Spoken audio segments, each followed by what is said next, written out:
talking about Palestinian refugees, Palestinians who lived in Palestine before 1948 and were displaced because of the Zionist invasion of Palestine. Very important and a critical issue to talk about. And allow me to present my slides here, and I hope they will be helpful. So we're talking about Palestinian refugees, the 73 years of expulsion of Palestinians, a story of resilience. So as I mentioned earlier, many people think of Palestine only for the last 10 or 20 years or post Oslo Accords that brought peace between the PLO and the Israeli government. However, the story and the struggle of Palestinians began much earlier with the birth of what we call now the modern state of Israel. But the modern state of Israel and the Zionist movement, the Jews who came to Palestine, didn't come to an empty land as many people claim, or as the Zionist agenda claims that it was an empty land. There were people who lived in Palestine. There was a civilization, a culture, language, people highly educated, women who had their rights. In fact, Palestine before 1948 had the highest percentage of educated women in the Middle East. But with the 1948 Israeli Zionist invasion and the beginning of settler colonialism of Palestine, it came at the expense of Palestinian people, the indigenous people of this land.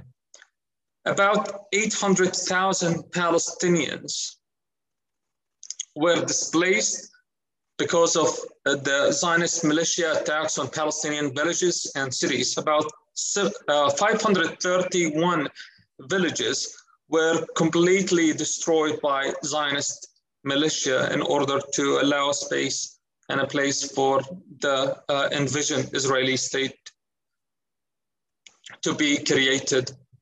Those refugees scattered around the globe. Nowadays, we are talking about Palestinian refugees are 6.6 million globally. 5 million of them are registered by the United Nations. Those refugees, unfortunately, in some countries, they don't have full rights of citizenship. They have little access to education and food and any other regular services that any human being needs.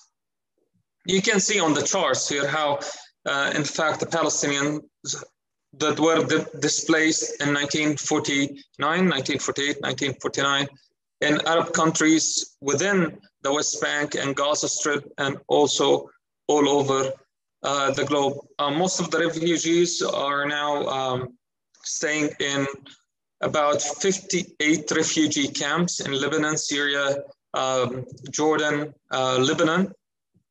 And of course, those who went to Europe, Australia, or North America and obtained a citizenship. But what happened in Palestine is not only a case for displacement. It's in fact, as the definition, it's an act of ethnic cleansing. As the dictionary states, if you look it up, ethnic cleansing is the mass expulsion or killing of members of one ethnic or religious group in an area by those of another. What happened in Palestine in 1948 and 1949 is in fact an ethnic cleansing. And I highly recommend, if you would like to read Ellen Pepe, an Israeli historian who wrote a book on the ethnic cleansing of Palestine. So here are a few pictures of the reality that Palestinian people had to go through, from being a flourished community in Palestinian cities to refugees scattered in the Middle East and around the globe. But although that experience that was painful, Palestinians didn't forget their homeland. You see in the top left on the screen, this old man holds a key. That key is his house key in his village, where he left or forced to leave in 1948. Many of the Palestinian refugees still have their houses' keys in their homes in 1948 or pre-1948. And actually, new generations inherit that key to be reminded that they have home, and one day they will go back to that home. Although the United Nations gave the Palestinians the right to return to their home, the colonial state of Israel ignored this resolution, which we, I think, all know, 194 for 1948, that gives the Palestinians the right to return to their home. And you see on the right, on the left hand, a picture of me and my grandmother. My grandmother was displaced from Jaffa in 1948 when she was a teen. The Israeli Zionist militia attacked Jaffa in 1948, and she had to flee to Gaza on a boat with her mother, stepmother actually, and her brothers and sisters. And she lived her whole life as a refugee. Currently, she lives in the States, in Los Angeles, and I had a chance to visit her in 2018. And she shared with me her story of being or living in Jaffa for her childhood, and then had to be displaced to Gaza. My grandmother didn't get the right, or still don't have the right by the Israeli government, to return to her home.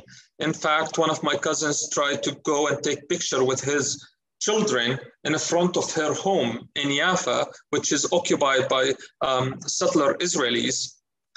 But they called the police on, because even to have a memory of that place is an issue for Israeli settlers.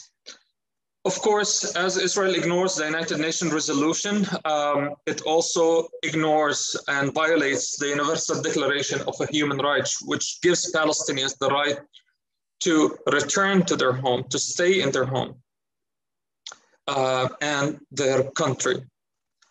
But the issue of the Palestinian refugees is not only about 1948. The Israeli settler colonialism continues to ethnically cleanse the Palestinian land from its indigenous people.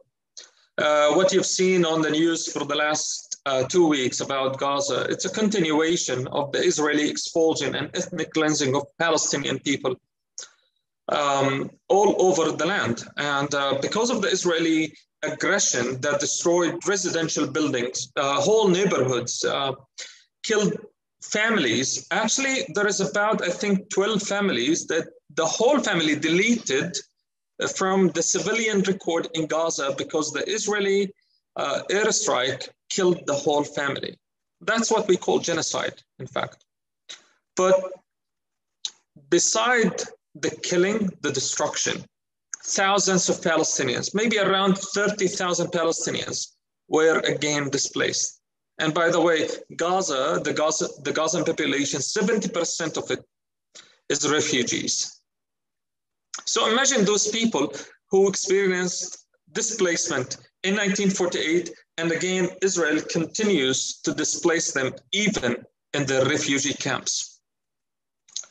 And of course, recently, we see the uprising and the loud voices of Palestinians in Jerusalem, who Israel is trying to take their homes away from them. And Hayy Sheikh Jarrah, the Sheikh Jarrah neighborhood, so the hashtag Save Sheikh Jarrah. But of course, Sheikh Jarrah is only one neighborhood. We have yesterday, Silwan, another attempt to displace Palestinians. And of course, many other towns and villages and neighborhoods in Palestine. So the Palestinian refugee crisis is in fact an ethnic cleansing, an ethical and theological issue, because many evangelicals around the globe are blindly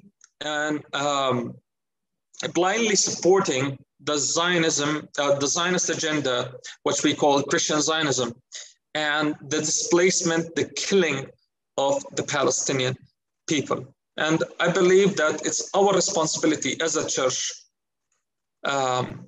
to take that responsibility on this issue, that we caused it to some point because of our interpretations, because of our belief about Israel and confusing the colonial state of Israel with biblical Israel. And of course, confusing Jewishness with Zionism and Jewishness with Israel.